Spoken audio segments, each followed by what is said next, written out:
Time and time and time again, I gotta continue to repeat myself. And so many others had to repeat themselves when it comes to LeBron's teams from the past. Not too long ago, earlier this week, I made a video about the 06-07 Cleveland Cavaliers and the playoff run they had. For some reason, the LeCote still wants to make excuses for why they failed, for why LeBron failed. He failed. They didn't win. They got swept by the San Antonio Spurs in the finals. Live with it, deal with it, accept it. It happened. He failed.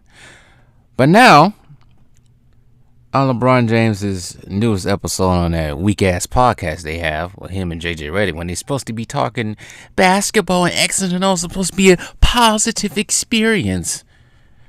Well, like I said it was going to happen. It's a whole bunch of freaking false narratives and changing history and lack of accountability, like it has been so far already. So, in this newest episode, I'm reading this off of the Basketball Network. Get rid of that. LeBron James revealed that he and the Cleveland Cavaliers spent the whole entire 08-09 campaign preparing for a postseason matchup against the Boston Celtics. But to their surprise, the Orlando Magic eliminated the defending champions in 7-game Eastern Conference semifinals. See, that right there was their first mistake. You should be preparing for every team. But anyways, moving on, because you'll never know who you're going to face. Sticking his foot in his mouth again. This is what he has to say. LeBron has to say. We never practice anything besides two bigs, a point guard, a small forward, and a shooting guard, and then you guys win. And JJ Redick said, yeah, we beat your guys' ass. But anyways, he didn't say that. He's sitting there sucking up to LeBron James the whole time. Because JJ Redick was on that Orlando Magic team as well. LeBron told co-host JJ Redick, a member of the Magic team, like I just said, in the latest episode of Mind the Game podcast. And it was like we were all geared up. We had Z, Anderson Varejao, myself, Delonte West, Mo Williams. And then you got guys out there with Dwight Howard, Rashard Lewis, Hito Turkoglu, Jameer Nelson, Mikal Bridges, and Courtney Lee. That year, LeBron did win. I think he won his first in-league MVP that year. Cleveland won 66 games that year. They wanted to get revenge on that Celtics big three of Paul Pierce and Kevin Garnett and Ray Allen, even Rondo by this point. But let's not forget that the Celtics that year, the 09 playoffs, had struggled with injuries. Kevin Garnett was lost for that season due to abdominal tear or strain or something like that. So they were short-handed, pretty much. But the Cavs had to play Magic with Dwight Howard, and Dwight Howard was pretty much in his prime during this time. But as great as LeBron was in the Eastern Conference Finals, Orlando's depth and shooting proved to be too much to overcome. James averaged a mind-boggling 38.5 points, 8.3 rebounds, 8 assists, but his efforts wasn't enough as the Cavs lost in 6 games. I always thought they lost in 5, but lost in 6 games when Orlando advanced into the NBA Finals. LeBron says, I never watched the series. Didn't talk to the media after Game 6. I was pissed. I took a shower and got straight on the bus, he said. Of course. Typical. As we all know, the Magic was in the finals, 09 finals that year. Ruining every basketball fan's dream of witnessing the LeBron James Kobe Bryant championship showdown. But for Dwight, that made Orlando's feat even more enjoyable. I think that was awesome thing to happen. What we made it to the finals because everyone had us written off. I think JJ Redick said this. I think JJ Redick's the one saying this. People was talking about the Lakers and Cavs, and we felt like that year that we were the best team in the NBA. We proved it up until we got to the finals. And as you all know, the Lakers put a beat down on the Orlando Magic in that finals. As we all know, LeBron, on the other hand, got his chance for revenge against Boston in 2010 playoffs and failed. lost in 6 games, which would lead up to the season when he choked in the finals, the next season when he was on Miami. All right, so here's what I take from this. Being in the NBA, you have to prepare pretty much for every team. You don't set your sights on one team. I get it. They wanted revenge on the Celtics, who beat them in 7 games the previous season. But you got to prepare. And they was not prepared. Orlando did basically. Boston would have did the same thing if they was healthy. But Orlando basically did what Boston did the year before and what San Antonio did the year before. The problem with LeBron James, he needs the ball in his hand all the time. Yes, the stands will look at those numbers. But at the same time, numbers don't tell the whole entire story. I don't know why they don't get that. They keep looking at numbers. It's like they keep trying to equate Jordan's numbers to his numbers, but it doesn't equate. Let me look up that season right quick, just to have a little bit more knowledge. So, the Cleveland Cavaliers, 08-09 version of them. They finished 66-16. It was projected to win 65 games.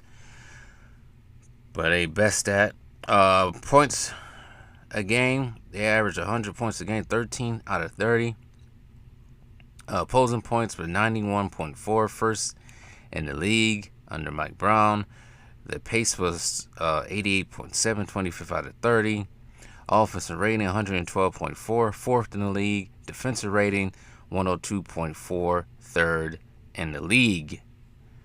That year, they swept the Pistons, which were pretty much owed by that time. There was no more Ben Wallace.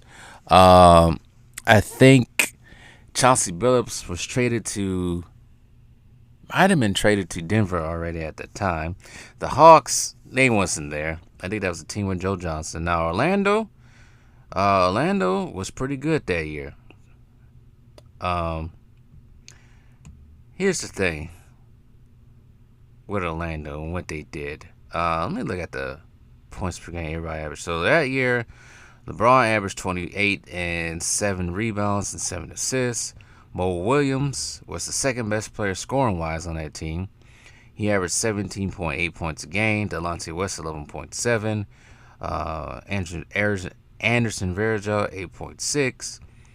Ilgauskas with 12.9 points a game. Gibson with 7.8. Ben Wallace, an older Ben Wallace, age 34, 2.9, but he was able to still get 1.3 blocks a game, 6.5 as he was coming off the bench as well.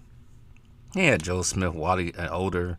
Oh, Wally Zuriak wasn't that old. I thought he was older by that time. But they had Wally Zuriak as well, Joe Smith, Sasa Popovich, and those were pretty much the whole crew. That should have been enough to actually win a series. I mean, not even win a series, win the whole entire thing. No, they won the series. They swept through everybody. But if you look at the stats of each game during that game, hopefully it pops up for me. Let's see here. LeBron led in scoring every game, so you learned this lesson, pretty much. He led in scoring almost every time in that game. He scored 49 points in that game, but they lost in game 1. They had home court advantage too. Game 2, I think it was the game winner. He had 35. Game 3, they would lose to the Magic 99-89, 41 points. Another 44 points, 116, 114. Orlando winning by 2. Cleveland would win in Game 5. LeBron had 37-14. And Dwight Howard just took over for a 90-103 win over to Cleveland. Dwight Howard had 40 and 14 rebounds. The averages in that series was, see here. Like I said, LeBron averaged 38.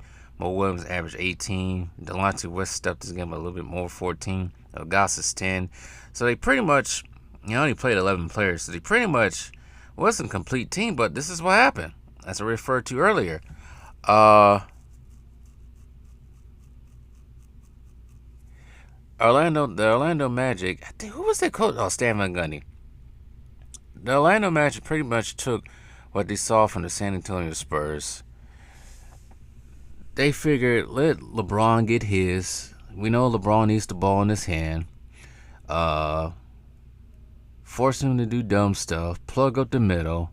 Make sure everybody else is accounted for on defense. Dwight Howard also on the offense for the Orlando Magic. Dwight Howard was a complete force. No one on that team on Cleveland could stop him. Not even old Ben Wallace couldn't do it. Hedo Turkoglu was on fire that season as well. Hedo Turkoglu was boss hog during those playoffs. And then you had Rashard Lewis, who could shoot.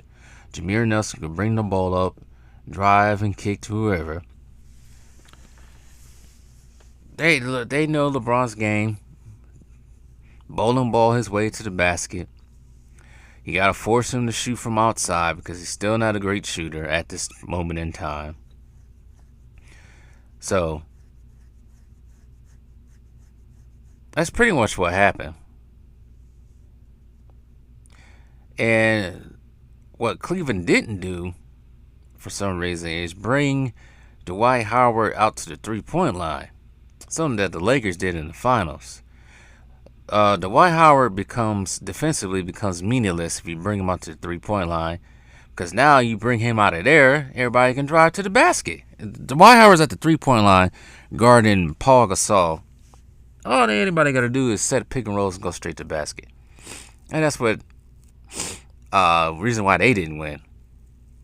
So, and to be honest,